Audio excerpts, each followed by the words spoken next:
Hey y'all, what's up? It's Ashlyn here. So this is another different angle, I apologize, but we have this great stack of books that I picked the other day, and we're going to do a try a chapter.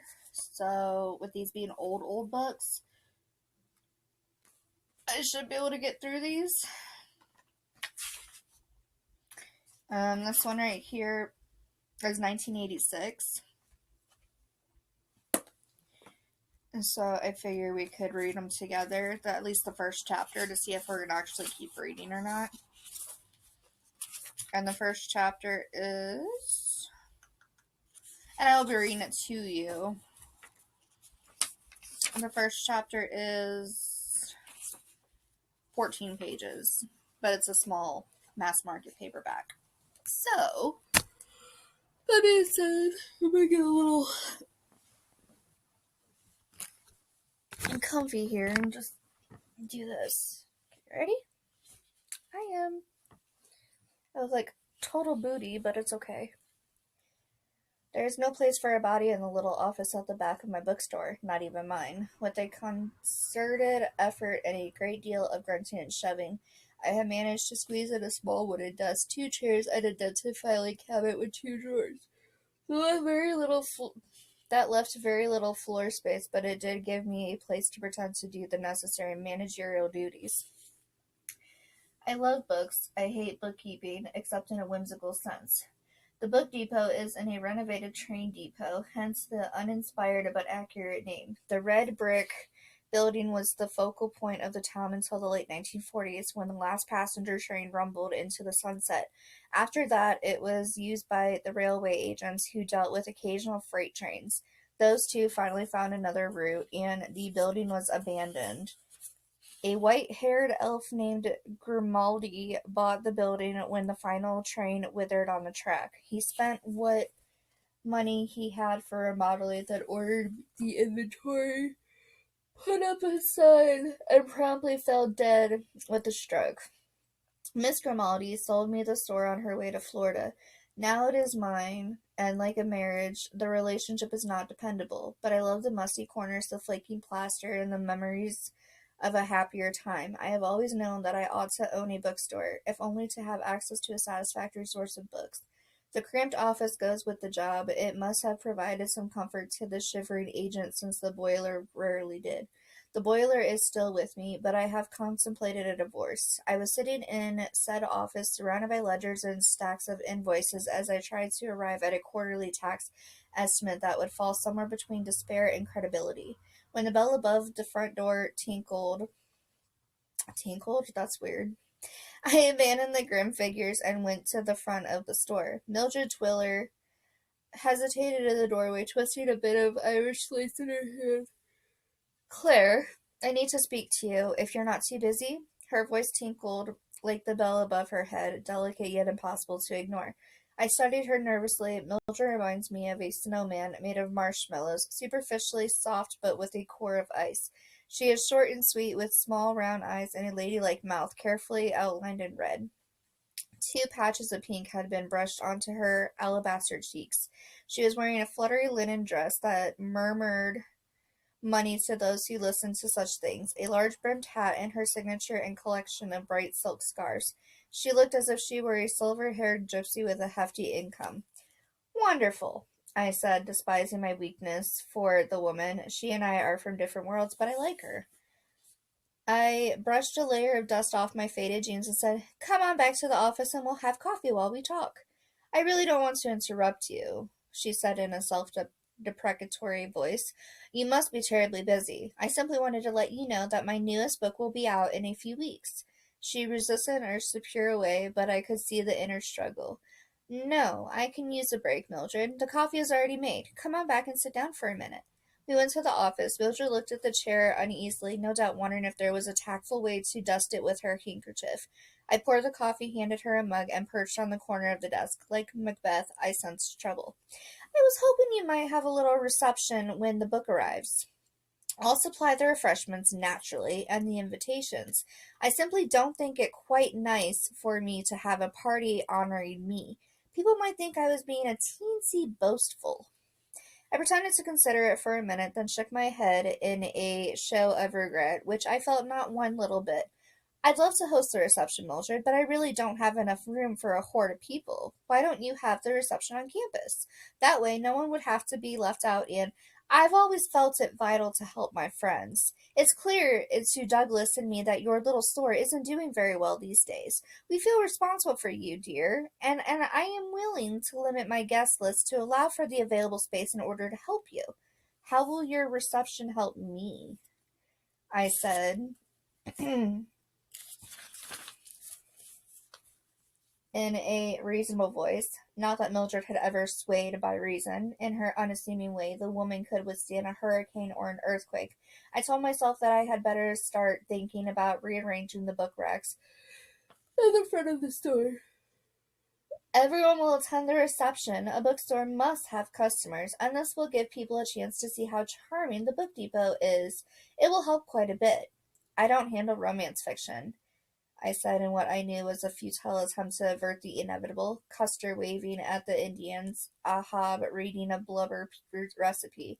Your fans won't find much interest in them here. Now, the bookstore at the mall carries a lot of romance books, and they might be willing to. Nonsense! My friends read other genres. Besides, Douglas will wish to invite many of the Farber faculty members. My book is entitled Professor of Passion, which will appeal to them. It takes place in a college setting.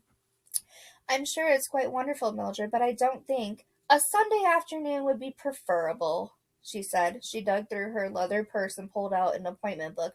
After glancing through it, she beamed at me. Yes, November 10th would seem the most likely choice for the autograph party, from 2 to 4, with champagne and a few things to eat. November 10th? With champagne and autographs? What shall I do, Mildred? Not a teensy thing. I'll have the caterer drop by in the next week or two to study the possibilities. All you'll need to do is decide where you want the various tables to be placed. I will need a certain amount of space to display and autograph my book. Are you sure it'll be out on schedule? I'd hate to plan. My editor has assured me that the book will be available as scheduled, Claire. Just think of it as an opening night on Broadway.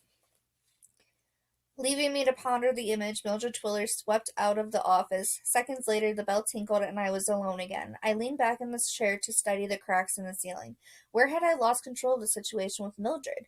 The problem is that the woman has the continuity of a schizophrenic. On one hand, Mildred is a rotund little grandmother who exudes the aroma of talcum powder and violets. But when she slips into the role of Azalea Twilight, a successful romance writer whose descriptive scenes leave even the most ardent pornographiles speechless with admiration. The woman grows taller. Her eyes begin to snap, her voice to crackle, and her vocabulary to pop with self-assurance. She's as irresistible as one of her virginal heroines. Give me 1 second.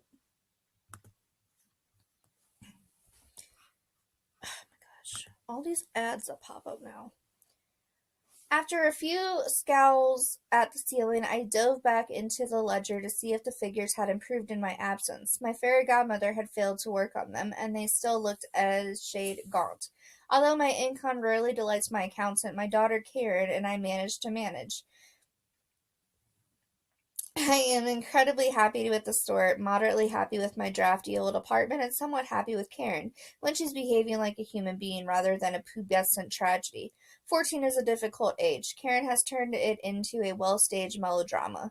At this point, I almost allowed myself to hunt up the latest adolescent psychology book to see if Karen's symptoms might be terminal. But indulging in a book is my worst fault, since I have been known not to surface for hours. With a martyred sigh, I returned to the accounts. The bell tinkled again. I crammed a ledger in a drawer, ran a hand through my hair, and went to the front of the store, wondering if Mildred's caterer had arrived to rip out my shelves and put in a champagne fountain. Britton Blake was studying the display of the current bestsellers. His bearded chin bobbled wisely, and his hands were entwined behind his back. His arms formed a perfect V, as in valiant versifier or vasectomy. All virtues, according to one's perspective. He spun around to smile at me, confident that the leather patches were affixed firmly to the elbows of his tweed jacket, and that his pipe would not tumble out of his pocket to disgrace him. It was one of my secret dreams. Claire, darling, he came at me, lips puckered hopefully. I retreated down the aisle. Hello, Britain, browsing or buying. If only your heart were for sale. Dear Claire, she will show us her shoulder, her bosom, her face, but what the heart's like we must guess. Earl of Lytton, 1831 to 1891. Don't get your hopes up about the bosom bit. My accountant assures me that the IRS will slap a lion on said bosom if I don't send in a quarterly estimate, so feel free to browse and leave the money on the counter if you find anything to buy for a change.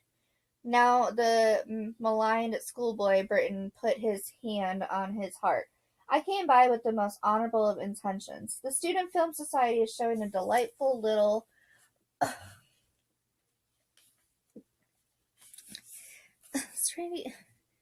Bergman film Sunday evening, and I thought we might have a bite of supper afterward.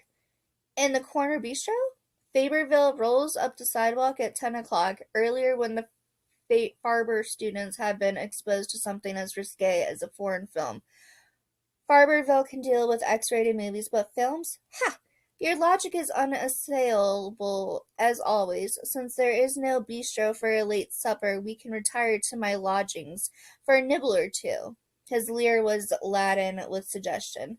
Burton is certainly not the worst available man in town. He's divorced, but he doesn't have a flock of surly children who teethed on Cinderella's stepmother, nor does he bother with the nubile sorority girls. Although he spews a lot of nonsense, he's at least gentlemanly in his forthright and lecherous quest. Once in a while, my animal instincts have overcome my reluctance, and we've indulged in a bit of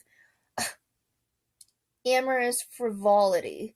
To my regret, Burton takes the whole thing much more seriously than I do. I have the store, my daughter, and a reasonable future as a single woman. I tried men once. It was not an untenable arrangement, but when Carlton terminated the relationship in a car wreck, I vowed not to find a replacement. Prose filled the gap admirably. Burton refuses to believe me. Well, he was pursuing me down the aisle, graphically as well as metaphorically. No doubt he was hearing an organ drone the familiar processional march. A Bergman film might serve to erase the scars, I admitted. I allowed him to tickle my cheek with his well-clipped beard, then distracted him with the story of Azalea Twilight's newest literary accomplishment. Professor Passion, good God, the woman should be locked in a library for the next Ew! Your fur!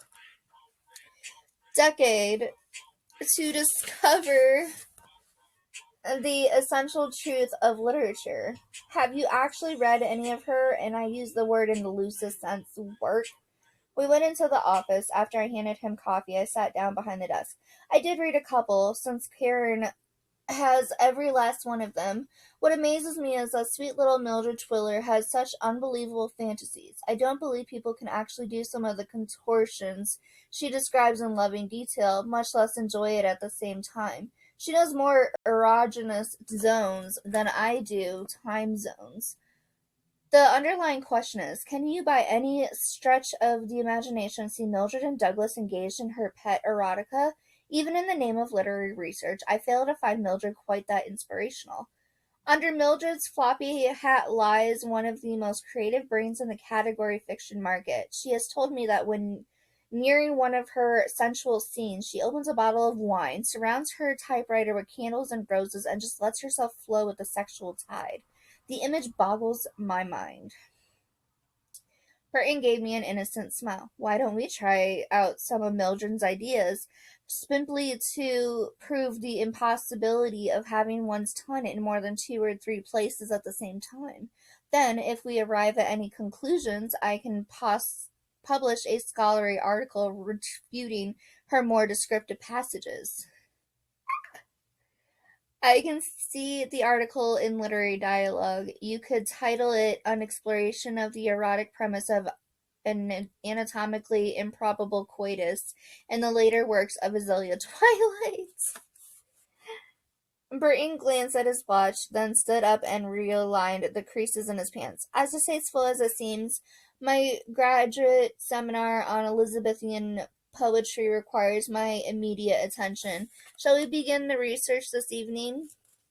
I'll stock up on aphrodisiacs in case you find yourself unable to meet the challenge of behaving like Azalea's giddy heroines. Can you not do that? Thank you. Just lay down. Lay down. Don't lay on the laptop, please.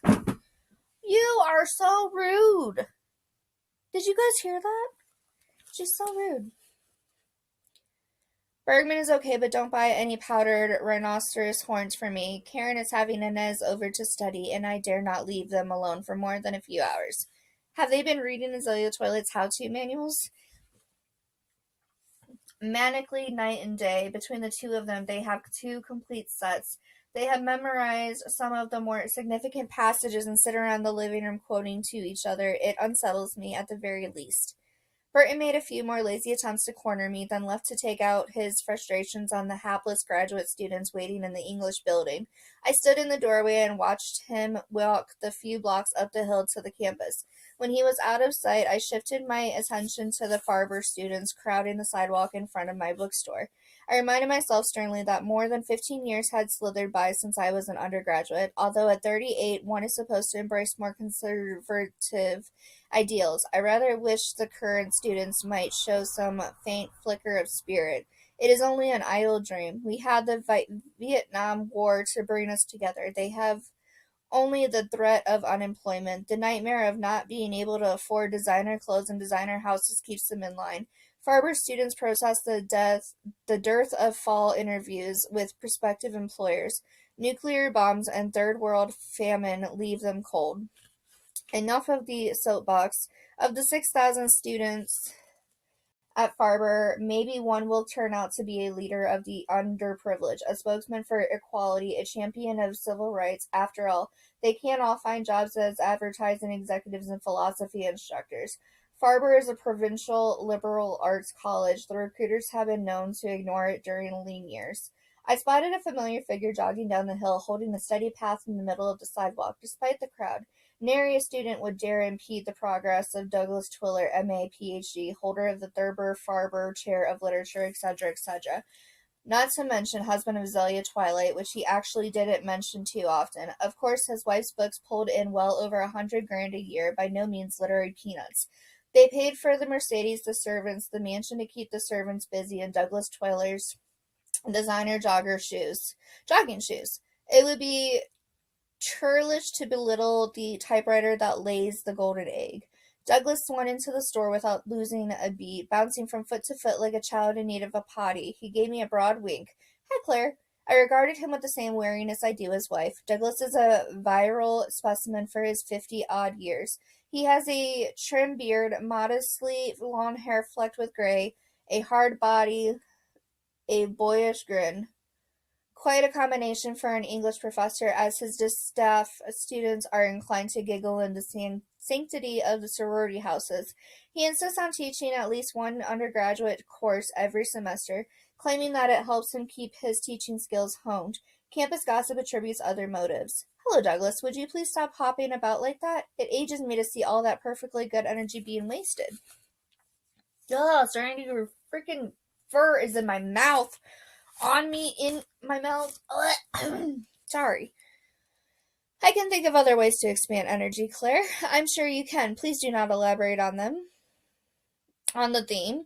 I crossed my arms and waited. Did Mildred come by this morning? She was eager to speak to you. Yes, she did. I think it's a truly wretched idea, but she did not agree. The Book Depot does not cater to literary voyeurs, and I have no desire to have my store filled with drooling. Now, Claire, Mildred and I consider you one of our dearest friends. Mildred is determined to help you at whatever cost to her personally. I hope you won't do something that might cause her pain. The man had unerring aim. I made a face and said, I suppose not, Douglas, but this is the only time the Book Depot is going to engage in such a travesty. Make that clear to Mildred.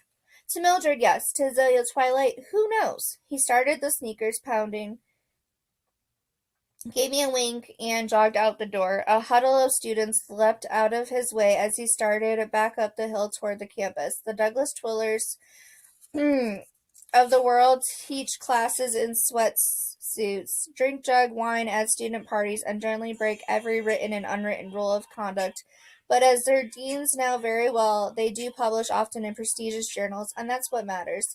The students came into the store, and I forgot about the reception as I helped them find the books on their starchy, crisp reading list.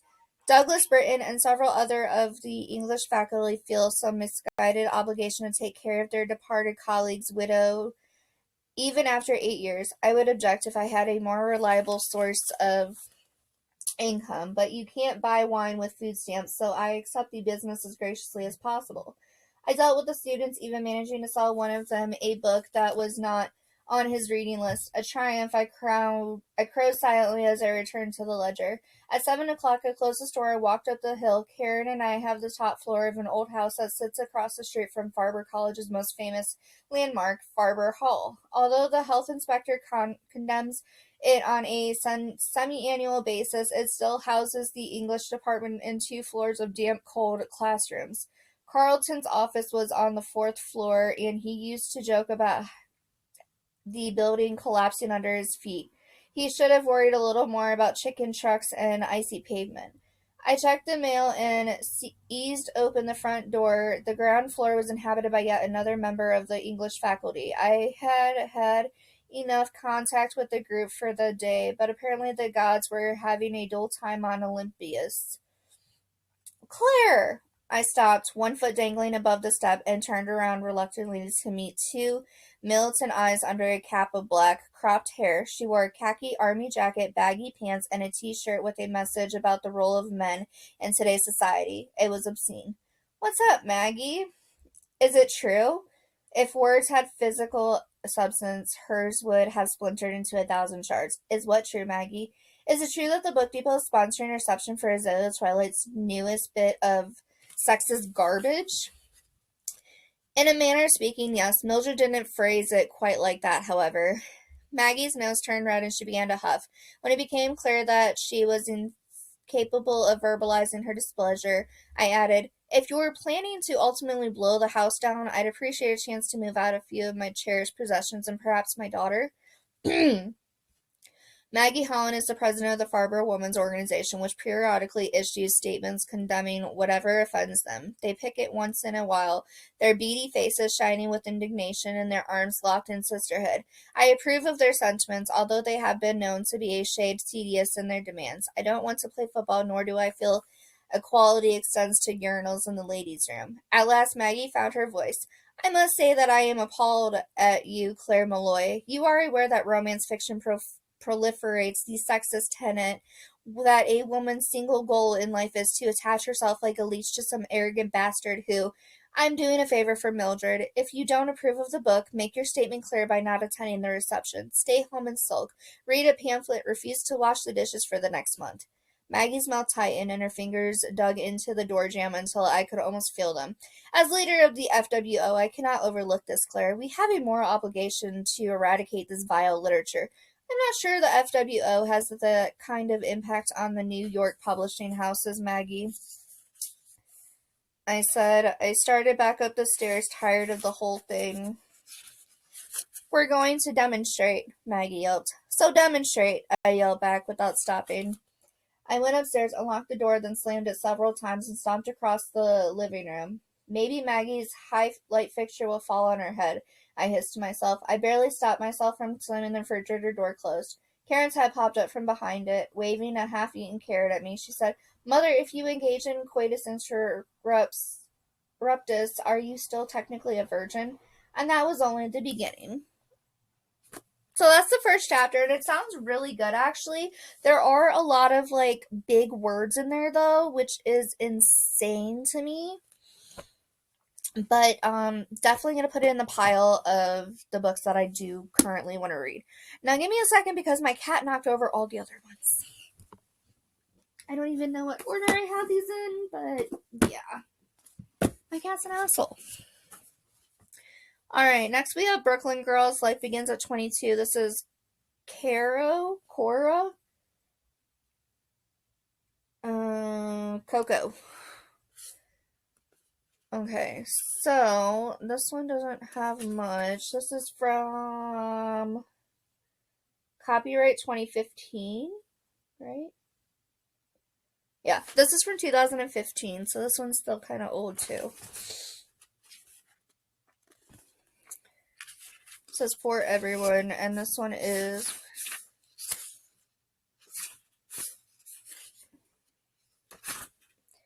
only 9 pages, so. Snort the salt, slam the tequila, squeeze the lime in your eye, screams Pia over the music. Snort, snort, Angie pounds the bar with her fist. 2 guys lean over, snort a line of salt through a straw, take a shot of Patron, and howling in pain, squeeze limes into their eyes. Suicide tequila! They yell in unison. Pia and Angie fall against one another, laughing so hard they gasp for air, but I can't bring myself to laugh with them. I'm kind of stressed out. I haven't seen my boyfriend Ethan in ages, and I really wanted my friends to get to know him better tonight. Instead, I'm standing at the bar with 2 random dudes who haven't said a word to me. Being the least hot girl in the group sucks hard. That hurts so much. Let's do it again. F yeah. 2 random stupid dudes. We're at a dark nightclub, the lobby of the Jane Hotel in the West Village, and all velvet sofas and giant ferns, but at midnight on a Saturday, it's throbbing chaotically with music and people and drinks, and that makes it a nightclub, right? It's certainly not like any club I've been to before, but I'm not exactly New York's craziest party girl, so how would I know what's normal? I still get nervous when I come to a place like this, as though someone's going to look at me and tell me I don't belong, and that makes me babble in my head. This is the shit, huh, Coco? Shouts Angie, breaking into my thoughts. It's the poop, all right. The poop? You're adorable, says Pia, pinching my cheek. We're on a mission to get Coco to swear with confidence, explains Pia to one of the dudes. I think his name is Nick, or Patrick, but she's too much of a good girl. Nick or Patrick glances at me and nods briefly, then looks back at Pia. I bet you do everything with confidence, he says to her, winking. Pia's eyes flicker to Angie's. Where are you from? Venezuela? I met a girl from Venezuela once. She was hot like you. Pia and Angie look at each other again and crack up. Pia's half Indian and half Swiss and beautiful, but people never know where she's from. Angie has been her best friend since birth, and she's equally stunning, albeit in a platinum punk princess kind of way. The 2 of them have a kind of friendship shorthand that means they're always laughing at private jokes. It's fun to be around, but inevitably you can feel a little left out. We all got here about 2 hours ago. By we all, I mean Pia, Angie, me, my boyfriend Ethan, and our other roommates, Madeline and my older sister Julia. The evening started well. We all had a couple of drinks, and Ethan told everyone about his childhood submarine in Oregon. You used summer as a verb, asked Julia, before I gave her a look, and she shut up. Then the club lobby, whatever it is, became really crowded, and Maddie disappeared and Jules went to find her, and then these guys started hitting on Angie and Pia, and now somehow I've lost Ethan. I wouldn't know where he is, but I stay put. I'm trying not to seem needy. Guys hate that, right? Anyway, he's probably just hanging out with my sister, right? Your turn. Nick Patrick holds a salt straw out for Angie. Oh no, snorting salt is, totally dangerous. Yeah, did you know that your nasal passages have a direct route to your brain? Don't you mean says Nick Patrick, suddenly serious. Angie arches an eyebrow. Your nasal passages have a direct route to your... No, has a direct route to my brain. Angie and Pia look at each other and dissolve into shrieks of laughter again. Oh my god, my song, my song! Pia and Angie are climbing up on the coffee table behind us if there is anything that can be used as a platform for dancing. Angie and Pia will find it. In the past year, I've seen them dance on dining tables, chairs, benches, stoops, and even Pia's food truck, Toto. Coco, get up here! I climb up immediately next to Pia. Dancing on tables isn't really my thing. A few months ago, I was dancing on a chair and kind of fell off and ended up in the hospital. Of course, that had less to do with the dancing and more to do with the cocktail, prescription, meds, and booze and hash I would accidentally, sort of on purpose, but mostly accidentally taken. But let's not talk about that right now. Angie leans over to shout in my ear. You okay, Sugar? I'm fine. Totally awesome. Good girl. From up here, I can finally see my boyfriend. That's Ethan, with his downy pale brown hair that he seems determined to brush up rather than brush down. Wait. Ethan isn't talking to Julia or Madeline. He's with some girl I don't know. She's short and thin and pretty and smiling at him in the way that I smile at him and flicking her hair and oh my god.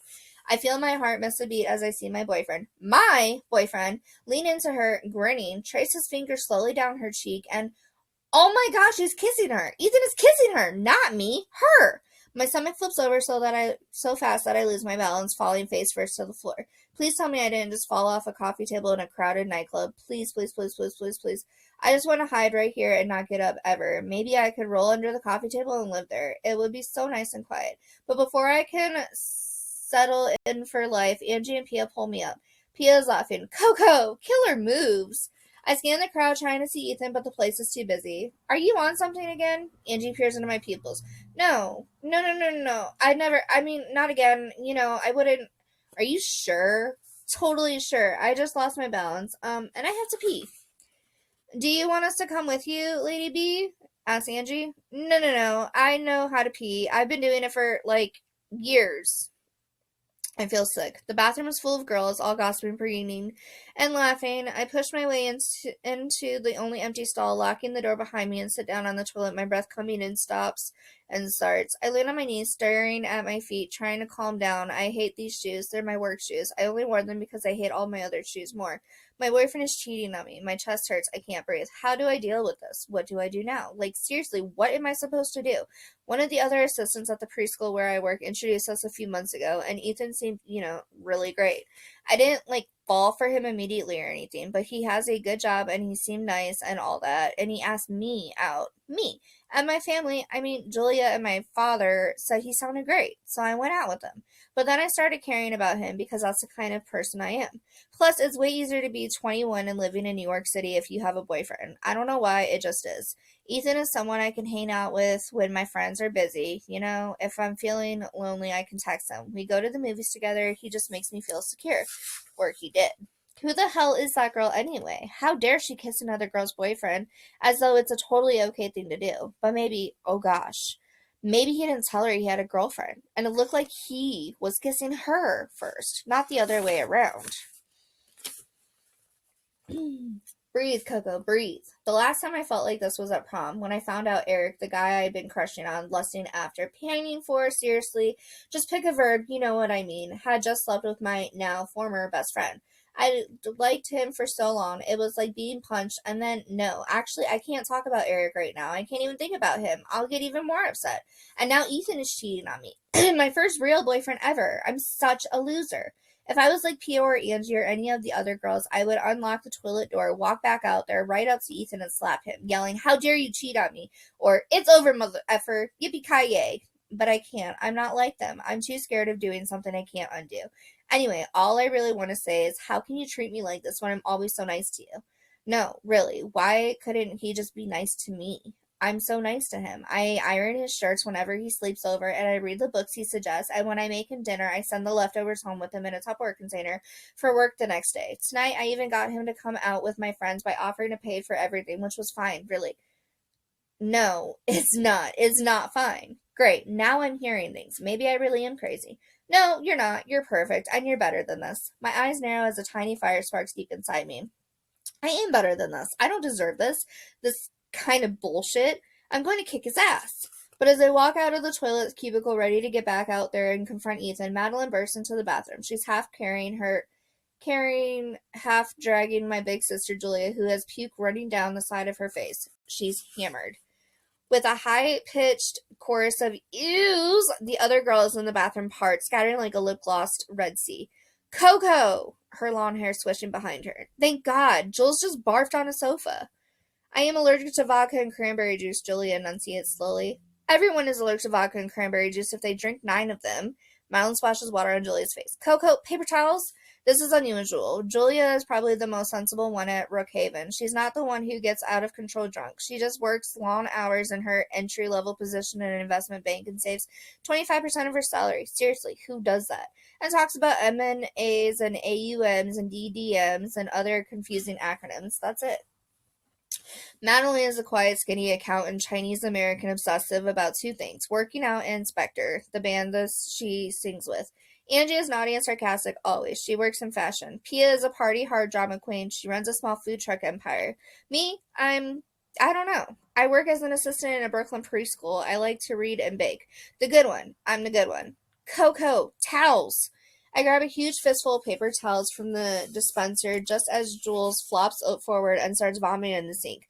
Ugh, I don't think it's actually the vodka and cranberry that's the problem. It's the pre-dinner wine and flask of schnapps that Angie passed around on the subway from Brooklyn to Manhattan, but whatever. That is, like, totally gross, says one of the glossy lip girls, looking at Julia's shiny brown ponytail flopping over the sink. Shut up. You don't like it? Find another damn bathroom. Madeline glances at me in surprise. Julia squints at her vomit. Carrots. Always carrots. I'm going to stop eating carrots, as an experiment, and next time I puke, we can. She pauses to throw up again. Great idea. Conduct a science experiment with your binge drinking. Angie and Pia burst in. What is going on? Julia stands up. I'm a little drunk, fiveys. Pia and Angie automatically reach to high five Julia. Somehow my sister manages to miss both of their hands. I am taking her home. Madeline tucks her dark hair behind her ears. Julia, stand up. I'll come with you, I say, putting Julia's arm over my shoulder so I can help her walk. We'll come too. It's not like we're here to score anyway. Pia and Angie are both in long-distance relationships while Julia and Madeline are single, and I have a boyfriend who is cheating on me. And now we'll break up, and I'll be single again with no more texts and no more Saturday night movie dates and no more anything. I'll be single again. No one will ever ask me out, and my life will be empty. I will be alone forever. I can't bear it. I stare into space for a moment, holding up my swaying sister. Maybe I can pretend it didn't happen. Should I find Ethan before we go? Tell him I'm leaving at least? No, staying with Julia is the right thing to do. She needs me. I'm good at looking after people. I always have been. Besides, that strange fiery anger I felt is gone now. I just want to go home with my friends and for everything to go back to normal as soon as possible. Turn the radio up, Mr. Taxi Driver, shouts Julia. Maybe it didn't happen. Maybe I imagine it. Maybe everything will be fine, or maybe it won't. So that sounds fun. God, we love when our fucking boyfriends cheat on us, don't we? They're so great. Okay, we got 4 more. The next one is I think it's stories. So I think I'm going to skip this one. Yeah, this one's stories. It's 20 pages long. So this one is stories. This is The Idiot Girl and The Flaming Tantrum of Death, Reflections on Revenge, Germophobia, and Laser Hair Removal. It's just a bunch of different stories. So, of course, we love anthology story type things. This one, yeah. This one's like a best friend's boyfriend situation, and this one is a few pages as well. So we might take a break. This one's 11 pages for the first chapter. So we might take a break. It does have the name Riley in it. Wait, there we go. So, yeah. And this one is from 2019. Then we have Anything But Ordinary, which has a prologue, which we usually do the prologue. But 1, 2, 3, 6, 7, 8, 9, 10, 11, 12. Okay, so this one has 12 pages in the prologue. That scared the ass out of me. I cannot stand 4th of July. I can stand some of it, but not all of it. And then we have this one, which is going to have 1, 5... It's got those pages that you can't turn easily. I can't get this. Damn it. 4, 5, 6, 7, 8, 9, 10, 11, 12, 13, 14, 15, 16, 17, 18.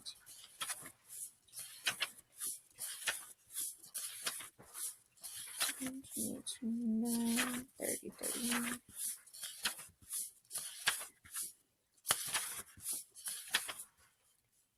Okay, this one is 40 fucking pages. Are you kidding me? Okay. So these ones will be next, and then we'll do another one, but I'm going to take a break for a second. I think I have a cat hair in my throat, you guys. This video is going to be 2 hours long, so I do apologize in advance. But I have people doing fireworks right now at 3:30 in the afternoon.